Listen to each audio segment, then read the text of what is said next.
शाळेला सुट्टी पडली की गावातली ही अशी बिनभिंतीची जीवनशाळा सुरू होते. आता आम्ही ही भिरंडा फोडतो, ज्याला मराठीत कोकम म्हणतात, इंग्रजीत गार्शिनिया इंडिका.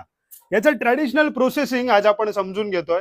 जंगलात जाऊन आम्ही कोकमाची ताजी फळं गोळा केली, ती घरी आणून धुतली आणि आता ती आम्ही फोडतोय. कोकमाची फळं फोडल्यानंतर आतमध्ये तुम्हाला बिया आणि अगदी लाल भडक असा रस मिळतो. तो रस आणि बिया आपण एका टोपलीमध्ये वेगळा काढून घेतला. तो रस खाली पाझरतो आहे, तो एका भांड्यात जमा केला.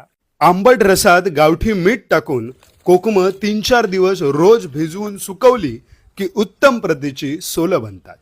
Solkadhi, fish curry, fish fry असो किंवा कुळताची पिठी आणि अळू, कोकणी जेवणाला ऑथेंटिक टेस्ट, फ्लेवर आणि नॅचरल कलर देणारी ही कोकम.